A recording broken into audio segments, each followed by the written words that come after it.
Drop my water. Motherfucker, Christine. It's spilling. I can't find it. Oh, there it is. Oh my God. I'll let the cats drink that. Sorry. It's all good now. I found it. I can hear it fall, but not that great because I have my headphones on. So wet. I just wanted to start from the beginning. Hello and welcome to the Mental Funny Bone, Becoming the Gaster Girls. I'm Sarah. And I'm Christine.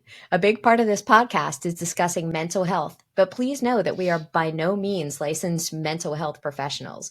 We will be simply offering our perspectives based on personal experience and encourage listeners to seek professional help when needed. Various mental health resources are listed in our show notes. I feel like there's part of that intro, like I feel like you're way better at it for sure, but I feel like there's part of it that like is tongue twisting. All of it is tongue twisting. There's so many perspectives and personal experience. There's a lot of P's and S's. Maybe fine, you need it's to fine. Carry on. Okay, bye. All right. Come on, we're in a hurry today. Oh, okay. Yes, we are in a hurry today. I'm up first. We want to introduce Bare Bones Banter with a Mental Funny Bone. And these are going to be extra episodes that we are going to be releasing the third Wednesday of every month. Sure. And these, once a month. Something like that, once a month. We're still figuring that out, but they will be our interviews. So we are finally adding interviews to the show. Yay! So we actually completed our first interview on Monday with Jackie and Ed Faircloth, and it was a wonderful interview. What I think is great about it is that we meant for them to be like smaller, shorter segments, and we ended up talking to Jackie and Ed for at least 2 hours. We had to switch it up a little bit. Anyway, so looking forward to that. Whenever Christine gets that released, that'll be when we release them every month. Big announcement. Yay. Whee! I'm so excited. And I love the name Bare Bones with the Mental Funny Boners. With the Mental Funny Bone. I just like to say boner. Stop saying boner. I can't believe I let us. What was it? It's my jaw. Is that your jaw? Yeah. Ew. Quit doing that. Ugh. There, just 14 people just quit listening. No. Another super exciting thing. It is episode 15. This is episode 15. We have done this 15 times. And we still can't get that beginning part right. We're getting there. It's getting much better. You do a way better job than I do. Oh, yeah. That whole beginning part where you actually start with the opening. Yeah. You ruined that today. I was ready. So, fine. Yep. All right. So let's go to fan mail. Oh, fan mail. Do you want to talk about fan mail? Do you want me to talk about fan mail? I will talk about it. So we haven't been that great about checking the emails at gastergirls@gmail.com if anyone wants to drop us a line. So I looked there on Friday and I read the most wonderful. I'm interrupting you. I've been fine checking those emails. I've just been leaving them for you to check them.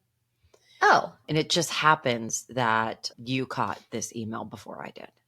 Don't be saying that we're not good at it. We're good at it. Please email us. I'm not good at it. Thank you. But I think at the beginning we said that was just going to be your jam. That was like you were the... Which is why I've been doing it. And I went in this week to reread this fan mail email, and I went through and marked them all red because it was driving me nuts. I'm not sure why I was leaving them unread. I guess if it's something I really want you to read, or if it's something that we're being billed for, I'll leave those unread for you. Thank you. Appreciate it. Now that we've got our email management down, we need to hire a intern. Right. Damn it. Okay. Go ahead. Continue. So I was really excited to see this email because it was long and gave me something to read for a little bit, and it was beautiful. So I read the whole email and then I cried, and then I ran outside to show Olivia, and she said, I don't know what I'm supposed to do with this. Okay. And then I cried and I talked to Dave. I showed it to David, and he's great. I'm like all emotional, and I think this is an amazing thing because This is the I, most wonderful thing, and nobody here is understanding how wonderful this is. I feel like when we get encouragement from people who don't share genetic material with us, Hmm. that it is a really big deal. Yeah. And no one else in my family shares that level of enthusiasm. I was crying. I called you and I read it to you and I couldn't get through certain parts because I was crying. And it was a beautiful story, and I know Misty's story belongs to her, so I won't share it with everyone, but I am just really touched by the fact that Misty was inspired to up her mental health game, to go in and get some help where maybe she wasn't able to ask for it before. She's So, starting therapy, and she's never done that before. And considering her story, I think it's very important for her to take that step. So I thought that was pretty awesome. And she's basically crediting us and what we're doing I mean, eventually to you're going to get her get there, Misty, moving. but thank you. But we'll take it, girl. We'll take it, girl. And girl, Misty, we love you and we wish you the best. And as your therapy and mental health journey continues, just drop us a line every once in a while and let us know how it's going. We're Yes, invested now. please. Very much. And I just thought everything that Misty shared with us was probably hopefully therapeutic for her. And I just am very proud of her. I don't even know you, Misty, and I'm super proud of you. So that's pretty awesome. So yeah, keep us updated, please. Thank you so much for the email. It hit a chord with both of us and means so. Thank you. Oh, and I added Kim to our fan mail. She didn't specifically, Kim D, our original funny boner. She didn't specifically send us an email this week, but I did send her a text this week about something. And her response was, OMG, I'm listening to you in the car right now. So I love her. And then she followed that with, sorry, that sounded a bit like a stalker. I wasn't going to say Even, anything. mhm, even more reason for me to love her. I'll I mean, take I'm it. I'm all for having a stalker. Amen. So our All weekly shout right. out to Kim D. There you have it. And just to let you guys know, we are under the gun here. Usually Mhm. Sarah and I record earlier in the week, and we usually have plenty of time, and we don't mind recording for an hour and a half and then Yeah. cutting it down to something that people will actually consume. We're on a Boom, timeline. boom. Let's We're go. getting ready to go on vacation, so we got to get some stuff done. Ooh, which is Speaking of a that, introduction. Don't miss episode 16 because that's going to be done on vacation. So there you go. probably Okay. spiced by margaritas. Yes. So moving along. All right, weekly catch up corner. Yeah, it was so great again to spend time with Jackie and Ed. If you've listened to the podcast before, Jackie and Ed Faircloth will feel really familiar. We were talking about how their formation of their foundation in honor of their son Tanner, who died by suicide, paralleled the journey of us putting this podcast together. I feel like one kind of fed, well, ours fed off theirs, and they were nice enough to carry us along. And they're such good people, and we'd gotten together with them the week before to prep for the interview, and then doing the interview. Yeah, it was an emotional experience for me. Jackie and Ed, I just want to give you a thumbs up for the intestinal fortitude, for the guts it takes. Intestinal fortitude. Oh, I get it now. Guts it takes. Okay, I'll shut up. Guts. Right. The guts it takes for you guys to keep showing up, keep sharing your story, helping us get rid of the stigma around struggles with mental health. You guys are awesome. I don't think I You can say it guys enough. are, yeah, you guys are fucking amazing and we love you. And the time that I have gotten to spend with you, I just met you guys in person last week.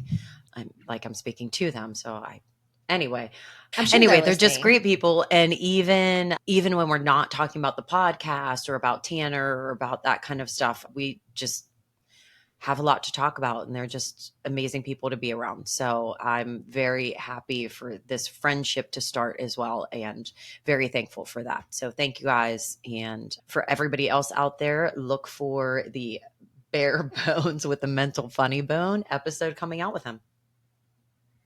Love it. Well done, Sarah. All right, and weekly catch up corner. I find Pipes. the Vyvanse. Finally, I find it. I find it. Again, shout out to McCracken Pharmacy in Waynesburg. You guys are awesome. Can't wait to switch all my prescriptions to you, even though I have to drive 20 minutes out I of was just my going to way. say it's like a 90-hour drive. I'm just going to run over to the pharmacy 5 hours later to pick up my prescription. But they were amazing. I literally spent 4 hours trying to find somebody who would fill this prescription, and they did it in 3 hours, which is amazing because now I've started taking it and it presented a lot of solutions. So I feel like a normal person would feel, I think. I'm able to sit down, do a task. I'm also able to keep more than one thought in my head at a time, which is awesome. So thank you, Vyvanse people. Takeda Pharmaceuticals, I get thumbs up. Good job on that. Except that I am so thirsty. My mouth is so dry. My tongue is a different color to what it should be because my mouth is so dry. I'm to the point where I feel like you can hear the difference in my voice when I talk because I'm trying to generate some spit to be able to touch my tongue to the right spots. you, you just talking about it is making me like gag a little bit. Right. Like yesterday, I took time out of my day to Google, what can I do about this? So how Is much there, water are you drinking and how many times are you peeing? oh my God. Yeah. I have to pee every 15 minutes. And one of these guys, an hour. Like I used to struggle to get two of these down a day. Now I'm like, I'll cut that part out. No one likes to hear mouth noises. I think they're great. So I have to go back to the psychiatrist today. Also, and I'll tell her about the dry mouth and maybe there's something we can do. I think there's like a mouthwash, I remember. Um, Dry mouth has been Seems a right. side effect in some medications I've studied before. And I was like, dry mouth, that seems pretty minor. Yeah, until you're like, I can't talk. Is it worse than any cotton mouth you have had Yeah, from from doing other other things? activities. Hmm. Yeah. Yeah, that is Uh, when it first started, I was like, I need a Coke. yeah, and cottonmouth from those activities is way more fun because Right, everything's because it's fun. funny. Everything Mhm. is funny. Yeah. Like you're Mhm. starting, you do a commercial for the Coca-Cola. Yeah, yeah. Not this, not now. Like I'm not. Nothing about this is funny. It's like that, only 10 times worse. I think it's really funny, but I'm sorry. It's hysterical. Also, I have to get used to when I take the medicine because there's a crash that goes along with it and it makes me tired and real cranky. Yikes. Yikes. So, Is that happening too early for you right now? Is that what you have to work out is your timing?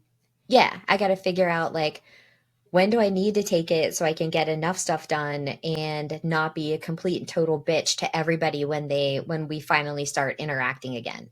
So, Yeah. how do I manage that? And I didn't recognize it at first and I'm like, I am a dick. Because you're not So, used to it. You're not really a dick that often. So it's I'm the something nice different for one. you. You're like, So, wow, is this what Sarah feels like all the time?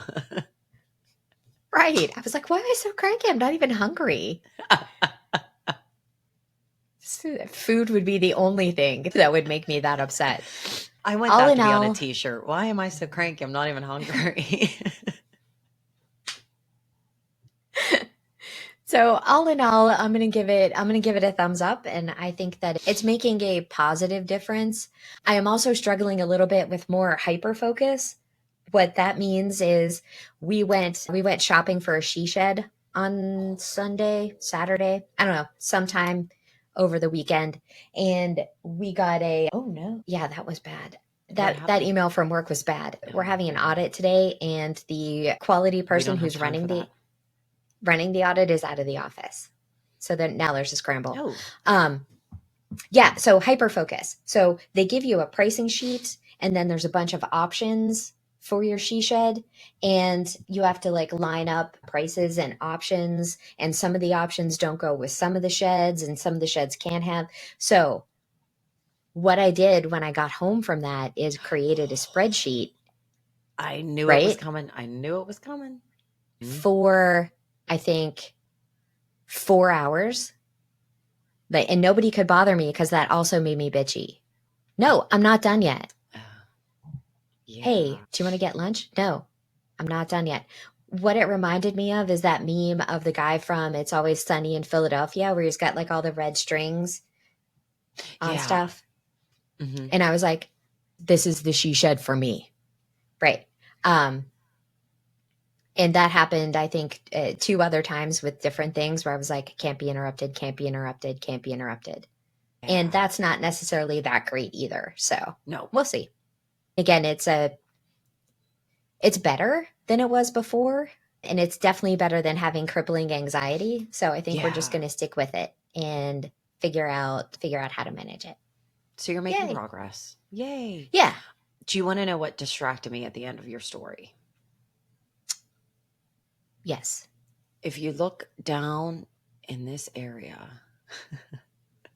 I have a different, for those of you that can't see, which would most likely be all of you, I have a different camera angle going on today. And therefore, you could see the hidden space in my office where I fucked up the wallpaper and also ran out of the wallpaper. It's just tape. I can't see it because I don't have a wide enough angle. It's anyway. Okay. I'm glad Great. that you got your medication and I'm glad that you're getting on track and yeah. And you recognize these things and you're not just like, this isn't good. I'm going like that you're going to have to work through some stuff. So good for you. I'm proud of you, sissy. Thank you. I You're appreciate that. welcome. You're welcome. Are we going to do the growing up gastro story or are you distracted by work now? No, I just wanted to see what the plan was. Okay, I know the plan. The plan doesn't involve me doing anything different. So off we go. Fantastic. Yay. Great. Yay. Okay. Am I doing the story? I think you got to start it off, right? Yeah. Since we're going on vacation, we're going to share another wonderful vacation story with you. It sounds like we went on vacation a lot when we were little, but we didn't. It's just a lot of shit happened while we were on vacation. I think Always a good story. that's why we remember it because we didn't go on vacation a lot. Yeah. So I do not like the ocean at all Or anything. or anything remotely fun. I hate all of it. It makes me anxious and I'm scared of it. I wouldn't go in our pool when we were little at nighttime because I swore there was a shark in there. Even though my little brain understood that a shark couldn't fit in there, I still was one. I still just couldn't. I couldn't fucking do it. Anyway, I don't like the ocean for two reasons that you shouldn't like the ocean: the current shit that kills you, and I would love to punch you in the face when you roll your eyes at me like that. And the sharks. I do. I understand. I understand the odds of shit, but yeah, I don't like it. Don't like the ocean. Never have. Never will. I go in when I need to pee, and that's pretty much it. Okay. Thank you So for the this background story. I will mention that Mhm. statistically, the No, odds I of don't you even want to running fucking hear in. it. Okay. Okay. Okay, good. So so we're at when Fine. we go to the beach, my sister, she's this adventurous, crazy one who's just begging to die sometimes, I think. And she grabs her raft and hops out into the beach, or not into the beach because the beach is the sand. The ocean. She hops out into the ocean and she's just a little speck on the horizon at this point. She's just hanging out. Trying I'm pretty sure she's swam with sharks. trying as hard as I can to Like, look like a seal. yeah, yeah, exactly. She's just out there doing her thing, not a care in the world, not a fear. Me, no fucking way. No way. So, what I would do when we were little is I would just sit right where the water would come up and hit you in the sand. And I would just play in the wet sand because that was fun to me. When you sit in the sand like that for extended periods of time, your bathing suit gets filled with the sand as though you stand up and it's like weighed down like you shit yourself. Anyway, so the deal was I would sit there and I'd get sand all up in my suit I And think we should qualify how old you were when this is happening, because it's not like last year. 19? No. 5. 5. This particular story, I'm fairly certain I was 5. Maybe 4. Maybe 3. You were little. I remember it. So I feel like I had to be, let's say 4. Do you remember it? 4. Or do you remember it because we've told you the story so many times? No, I remember. I do legit remember it. Oh, you were like almost offended. No.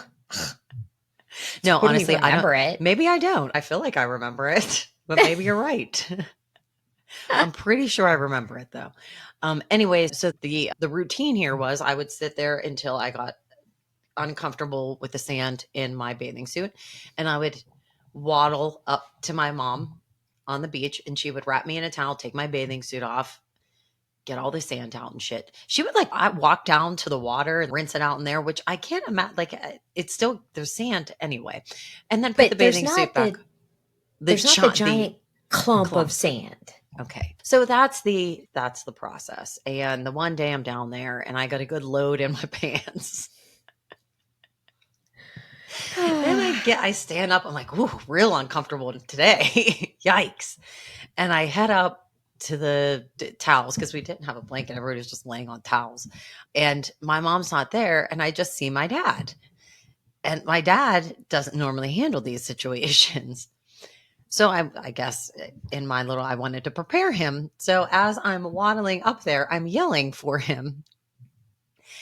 Daddy! Dad! Daddy! My penis is itchy! Daddy, my penis is itchy! I don't think that I saw his face, but I can imagine his face being like, what the fuck? What? Right. Just your little baby daughter was running up to you with a load of sand. My bottoms were probably hanging down to my knees with the amount of sand that were in them. And I'm waddling up to him, screaming, my penis is itchy. And the beach was pretty crowded. There were people there. Yeah, for sure. So how my father handles it. Your mother went. He said, your mother went for a walk. Yeah, your mom went for a walk. She's down there.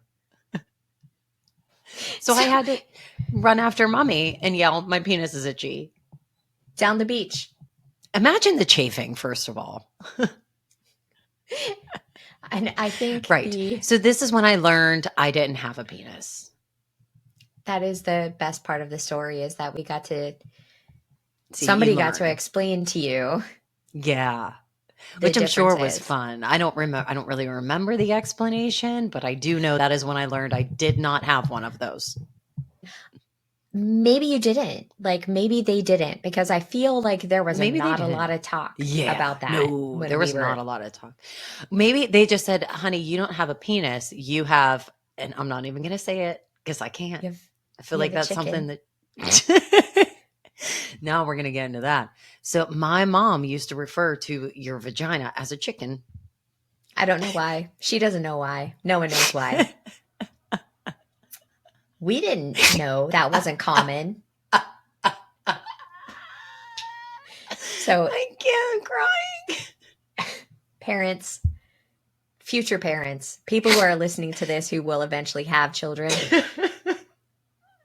don't call it something that nobody else calls it. Because eventually your 8-year-old daughter will be at a sleepover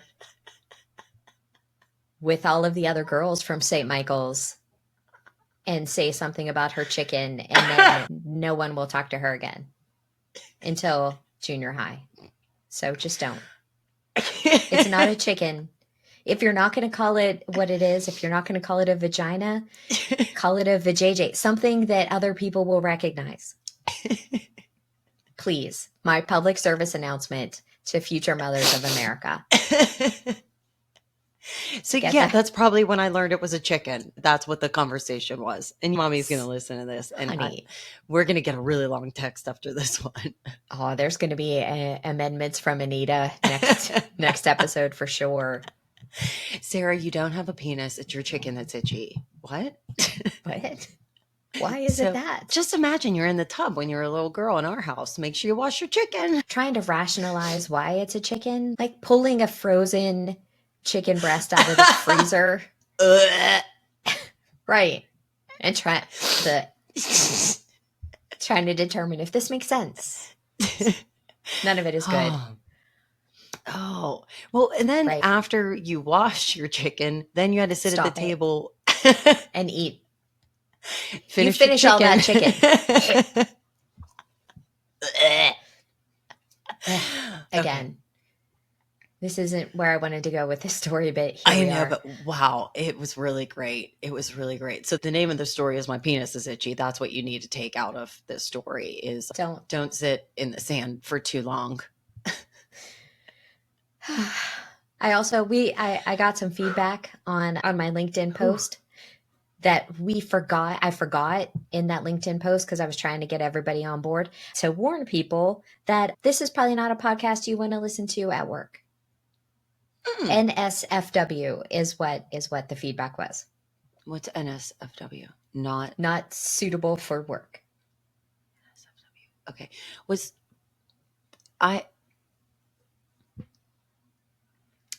Were they listening to it on their speaker where everyone could hear it? I don't know. Is that how we listen to podcasts at work? I don't know. I'm sorry. I'm just going to say it. I'm not sure who gave you the advice, and you can cut this out if you're not happy, if you're uncomfortable with it. But my advice to them is to get a set of headphones because everyone around you is fucking annoyed that they have to listen to what you're fucking listening to. Everybody hates you at work. You are why I refuse to go back into an office. You can thank us. You know who you are. You can thank us for saving your work life. Yeah, right. Yeah. People are not liking you. If you're listening, I appreciate the feedback. We'll throw the warning out there because it's legit. That's fine. But really put the headphones on. I do feel like we're equally to blame here. Yeah. We'll take responsibility for ours. Fair enough. All right, let's get into Atomic Habits. Kat keeps laying on the plus and minus buttons. Knock it off, Rose. Can I tell you the first thing of Atomic Habits that I was like, wow, I didn't even know that. What? Not that I didn't know it, but it just never, I don't know. The two different definitions of atomic. I was like, wow, that makes so much sense. When I think of atomic, I think of something blowing up big, like you're blowing up something with an atomic bomb. That's so funny because my brain automatically goes to the other definition, which is things that are teeny that make up other things. Which I read that one. So I thought in this book, right off the bat, it gives you the definition of atomic. So there's two separate ones. And I always think of it as the second one, a source of immense energy or power. Like that's what I think of. And that's what I thought with this book. Like, this is big shit. That's what I thought. But it's actually the first one, an extremely small amount of a thing. The single irreducible unit of a larger system. Interesting. Right. There you go. Also interesting that our brains went to the two different definitions. Because we are two very different people. Right. Our brains work very differently. Yep. All right. So I've read this book, I think once already. So it's my second time through. The thing that stuck with me from that first reading for the introduction is James Clear's accident that kind of led to his whole reason that he needed to come up with this stuff. And that it was traumatic. For those of you who aren't reading along with the book, James Clear had an accident when he was younger where he was hit in the head by a baseball bat. And he ended up with a traumatic brain injury and then struggled to remember and process and all of that. That led him to a decision where he was either going to give in to that kind of disability or he was going to find a way to work around it. So even though we're not in the subtle art of not giving a fuck anymore, I think that book is going to make callbacks all the way through this book. So James Clear took a thing that could have been a tragic, horrible accident in his life that he never recovered from and never went on to do anything that he wanted to do. And he turned that into not only a way to get through it, but also a positive thing that essentially changed his life for the better. So he took what was a terrible thing and made it an opportunity. So there you go. That's my callback to the subtle art of not giving a fuck. And that kind of really resonated with what we're trying to do here. Like we're trying to find these places where yeah, that sucks. Let's work on how we can change our mindset and get through it instead of giving in to self-pity, self-doubt and all of that stuff. Well done, said. Ugh. Yeah, reading through his story, I was like, oh my god. Right. That's what I did. I made all of those noises. 100%. Mm-hmm. And so I read our first bit. I am terrible and didn't take notes. I just highlighted shit throughout the book. So I apologize if you hear my Christine, I know you took notes, so I'm going to let you carry us through this one. Fair enough.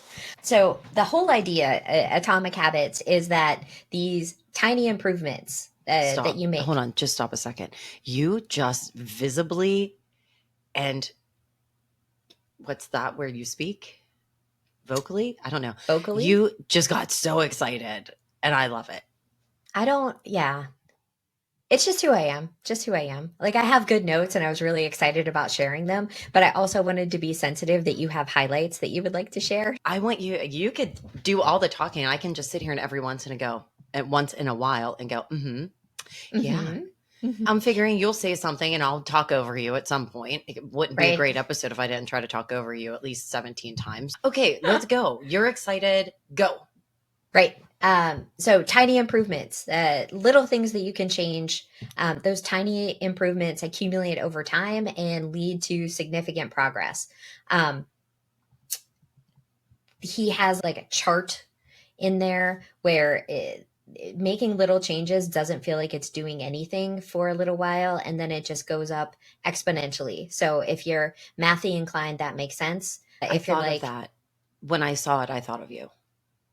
If you're like everybody else, it's a curve that hugs the bottom line and then shoots up really fast. For those of you who didn't really like algebra. And the kind of compounding of these tiny 1% changes is what makes big changes in your life. And coming out of the subtle art of not giving a fuck and having the ideas that lining up your behavior and lining up your actions based on your values, and deciding that that's hard. It's just hard. But doing that in teeny little things, picking one thing and deciding how you're going to incorporate that, how you're going to make that a habit versus thinking about it and being like, oh yeah, no, I definitely want to be more purpose driven, or I want to think about my values and I want to continue the good work that we had done before, and being like, yeah, I could do that for 3 days and then I'm done. This, I think, is going to give us some tools that will help us do it. It's like the how-to manual we were looking for before. Yes, that's what I really like about it, because I need a how-to manual.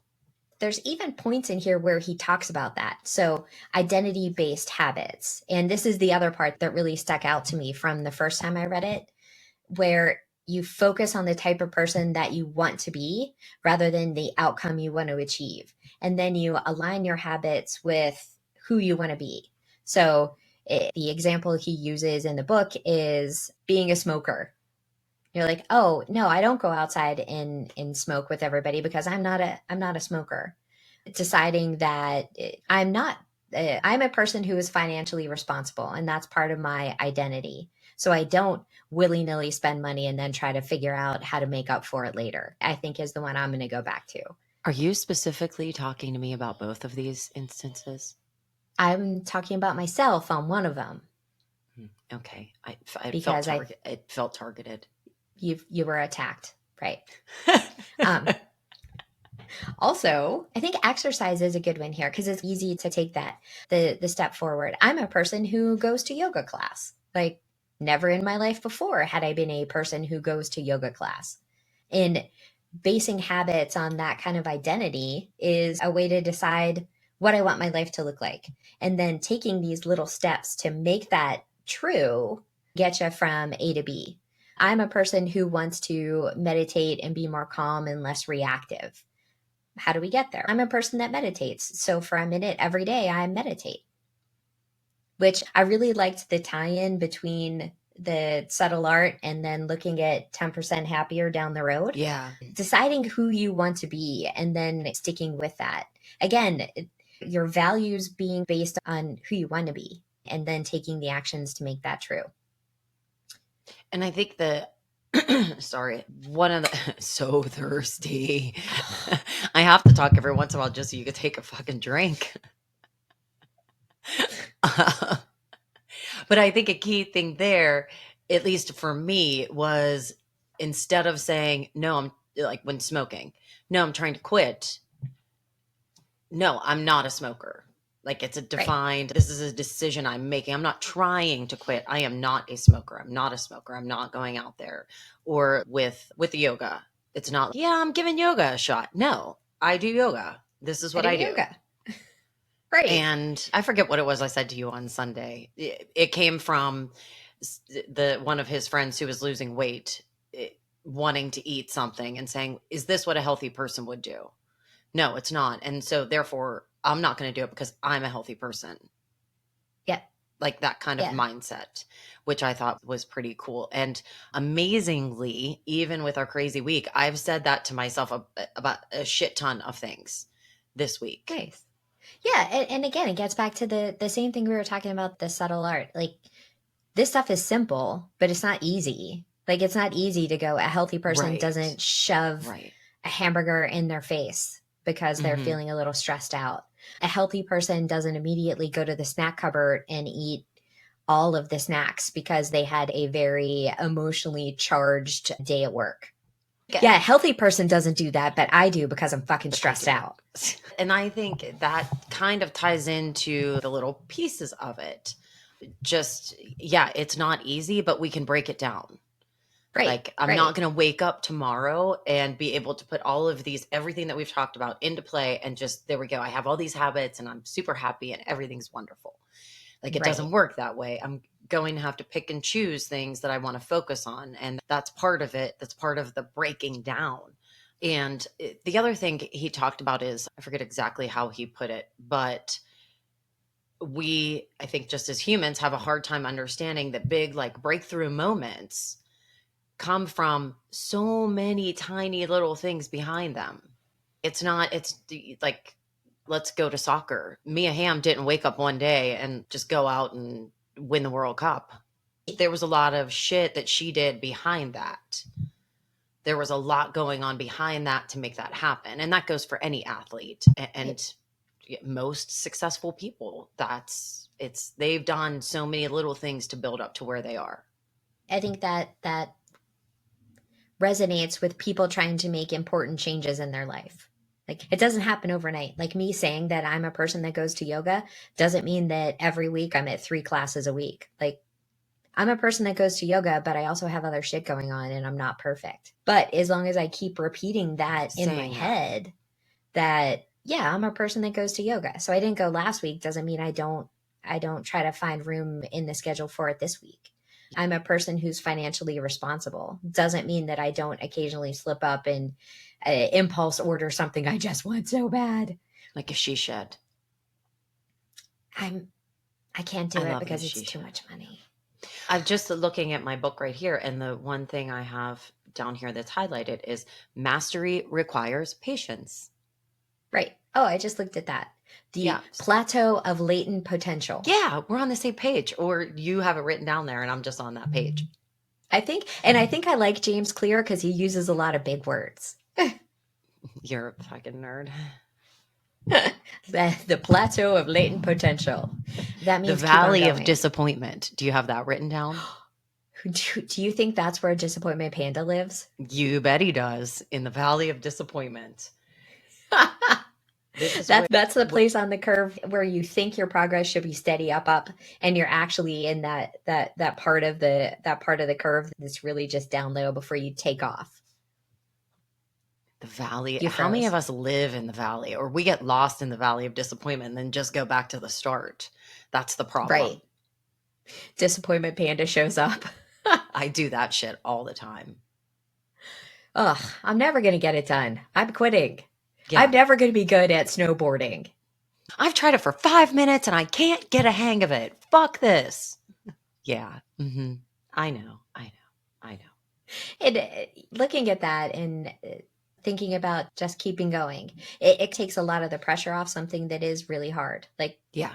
when I say that it should be based on your identity and your purpose, like we get back to, we get away from that performance stuff. Like I don't have to be perfect at it. I don't have to be being a ham to make big changes in my life. I have to be consistent most of the time. And in order to do that, I have to keep what's most important in my head. So there you go. Yeah. Then the next thing that I'm looking at, and I think that goes right into this and the performance and purpose driven, is to focus on systems instead of goals, which Right. is literally what we just finished talking about in the subtle art. So I would like to commend you on doing such a good job in sticking this book in between 10% Happier. I think this is exactly where this belongs. And we're just building up. But focusing on the systems, which would be focusing, I look at that as your values too. Right. Exactly. Exactly. And not having goals based on things that aren't important, things that aren't external, I think is what I'm trying to Yeah. say. So looking at having goals that aren't externally based and having goals that are more internal. Like I'm a person that goes to yoga. So I'm going to get up every day and say I'm a person that goes to yoga. That doesn't that goal isn't I'm a person who is the best ever at yoga. I'm a person who gets involved with office politics in a positive way. Is one I think I can set for myself. I'm a person who shows up at work and puts the team before myself. I'm a person who looks at opportunities at work and does my best to make sure that I present them to people on my team and others. I am a good leader. Like these are things that can resonate other than when we were doing the subtle art, it was values. And I'm like, values are deep, man. But these little identity based things are clear and present. They're not what? What are you laughing at? I love all your examples and they're so awesome. And meanwhile, I'm like, I'm a person who puts this cream on my face every day so I don't have bumps on it. No, I love I'm it. I'm a Yes. person with clear skin. I am a person who can touch their toes into my 70s. But that's the beauty of it, right? And that's how you start building those habits. Like those little things like putting cream on your face leads you to think about what else is my identity? That's what the way I look at it, because I know that I have tried to make big habit changes and I'm really bad at it. And I know that. So I feel like I have to start with like very minuscule, very simple things. Every day you get out of the shower, you put that cream on your face. Every day you get out of the shower, you put that cream on your face. You know why? Because you want to have smooth skin. That's why. There you go. That's what you have to do. And that's when Mark Manson talked about goals versus values versus how you're going to get there and blah, blah, blah. And it's in this like systems versus goals. What's the difference? I think I always had seems simple, but a bit confusing. Like the goal is the end result. That's the end result that's coming out of it. But then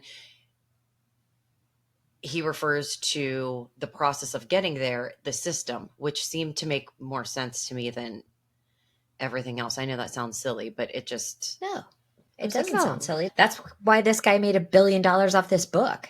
true, true, true. Yeah. Yes. Looking at some of the other things, I think some of the other takeaways that kind of stuck with me were the habit stacking. I love the idea of creating a chain of behaviors. Yeah. That's easy. When I Right. get up in the morning, and I drink my coffee, which I do every day, I'm going to take my medicine. Mm-hmm. And that is how I have remembered to take my medicine for a whole week. Yeah. Love it. And for as long as I've been on meds, I forget to take my meds. I do not have, and I even set a reminder on my phone. And sometimes I'm not right by my meds when the reminder goes off. So I'm like, all right, I'll get to I'll that. do it in a minute. And it's terrible. Like, I am a terrible, just basic habit person. And that's another reason why I need to start with super basic habits. And I need them badly in my life. So again, I think it's just all, this is what I need right now. So I'm really excited about this Exactly. book. I was struggling to think of a point before I made that last point. But what I was thinking about in looking at values in how difficult that is and making big changes, I get bored as a as somebody who has attention deficit problems. And it's not that I get bored, it's just I don't want to do it anymore. Like, I'm all done with it. Yeah. Think about running, CrossFit. Right. These are things that I was super into, right? Like, Ugh, for a fucking very, CrossFit. but Yeah, these are no. things that I was all gung ho for. And maintaining a level of enthusiasm for those things is great until I'm done with it. Yeah. Same thing with knitting, same thing with other hobbies. I have a whole closet of dead hobbies here because of the way that my brain works. Closet is where your hobbies go to die. It is. It's a dead hobby closet. There's little diamonds that you would stick. Oh, diamond art. I love diamond art. I got real into diamond art for a while. We're the same. And so I have a bunch of them that are done, but I have one that I'm still working on that I started a year and a half ago, and it's a smaller one. And it's the one that I started for you for your birthday last year. Now your birthday is coming up in a week, and I still don't have it done. And it was for last year's birthday, and I started it like 6 months in advance. And I Right. still do not have it done. It's the one with the cat that says, I baked you some shut the fuck up cakes. It's my favorite. I can't wait to get it. I don't Listen, know. There's shit piled on it now. So I'm not sure the shit is sticky anymore for the diamonds to stick on it. Like, and I do yes. the same shit. And then I bought like this container for all the diamond art shit because there's shit everywhere. And then Right. once I got it all organized, I was like, wow, bored with that. Done. Yeah, I bought shoes for CrossFit. I bought a bag for CrossFit. I bought Yeah. CrossFit clothes. Yeah, and Yeah. then I was like, yeah, I'm done. Yeah. And Yeah. it We wasn't do the gradual. same. It was like one day That's I was super into it, and then the next day I was like, you're going to have no. to stop billing me for it because I don't want it anymore. I feel like we're the same in this, obviously different things like the glitter cups. Yeah. Like, Hmm. I get real gung ho into shit. And then one day I'm like, yeah, I don't want to do that anymore. So I'm not going to. You know who also does this? Daddy. Your father. Yes. When I So, talk about it, he always apologizes. Like, you get that from me. but I think going back to this, I think setting up the environment and setting up the process Yeah. rather than saying this is Mhm. my goal, like building it into your everyday life means that you you don't necessarily get to a point where you're like, yeah, I don't do that anymore. Yeah. Like, Hopefully. it's the habit. It's the We'll making it see. something that's automatic. We'll see. So All right. So, looking at some of the other things that are takeaways from this, designing your life to support your habits. So, making good choices in your friends and making sure that you have the support of your family when you're trying to make big changes in your life. Um, and shaping your environment so that your good habits are easier and your bad habits are harder is a big one. You can't make big changes in your life without making tiny changes to support those changes, right? And I think that's what we're going after here. And from the fundamentals that he introduces here that I am all on board with, and I think align really nicely with who I am as a person and my brain function. I'm not saying this is going to work for everybody. It's going to work. Hopefully, it's going to work for me because I have a squirrel brain. oh, It might not be the. I'm sorry. Is there a squirrel? Did I? where? Huh? Where? Tell What? me. But building on from this, the four laws of behavior change are where he's going to go in the next sections, making it obvious, making it attractive, making it easy, and making it satisfying. So cue, craving, response, reward. So there's four laws of behavior change, and they make a nice little circle, and they feed off of each other. So I also like James Clear because he bases a lot of his work in science, right? He's, oh, the research says this, the research says this, and then I don't have to do the research. Yeah. So pretty pumped. So each one of those gets a full treatment of how you work through your habit building, and there's also worksheets, I which love a good worksheet. Are they in the book? I have to buy a separate workbook. they're on the website. So since I'm listening to the audiobook, he's like, here's the website, here's the website. Okay. So I think when we get to those parts in the book, it's probably in the text. Okay. So you can probably print them off on a printer and then do them. So I think next week and the week after, we're going to talk about how to make a habit obvious. And the kind of summary for that is identify triggers that prompt your habit and design your environment to support positive behaviors. And then I think oh, sorry, go ahead. I'm sorry. I just wanted to interrupt there because it's a word that triggered me. Trigger. I think that we hear trigger anymore and we automatically think it's a negative thing. And that's not always what it is. There are things that trigger good habits as well. Like when I drink my coffee, I'm so triggered to take my medicine. I'm not sure I'm triggered by anything positive though. So I'm not sure. Right. You got me. I'm just trying to live my best life here. No, I forgot what I was going to say. Fuck, I'm sorry. I remember now. Okay. I remember now. And throughout each of these sections, he talks about building good habits and then eliminating bad habits. If you have the positive habit and you make it obvious, then you have a negative habit and you want to make it impossible or something like that. Make it invisible. Drown it out. Drown it out with a positive. You want to, if you're a snacker, and the thing that sets you off for snacking is a walk through the kitchen, then you want to come up with a way to not walk through the kitchen. Things like that. Yeah, I'm really looking forward to thinking about different identity traits, identity-based habits that I want to start developing, and then walking through how to do it.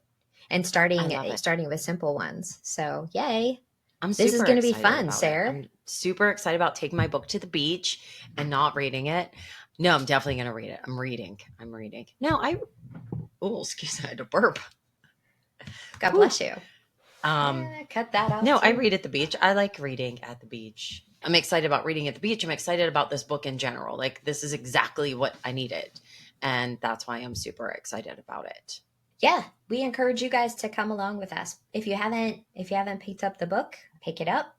Audible Habits by James Clear, Audible books, or if you're like me and can't, Audible books don't hold your focus, then get the actual book and read it. Either way. Or just listen to us and we'll tell you what to do. Yeah, exactly. We'll tell you because, makes us experts. We're fairly bossy. Yeah. All right. So that's a wrap for the book for the day. Yeah, I think that's it. Okay. Next week, coming at you from the beach. Yep. So we got to pack up all our gear. Exactly. We got to get going. To pack up this microphone. Oh, shit. Thank you for saying that. Yeah. We got to pack up the microphones and the head. I'm going to have everything but the microphone anyway because I have to work on Friday from the beach. All right, listen. We're done here. This is the kind of shit we wanted to avoid today. We're going to pack. We're going to leave. We're going to go to the beach. We love you guys. Yes. And we'll talk to you next week. Love you. Bye. Love you. Bye.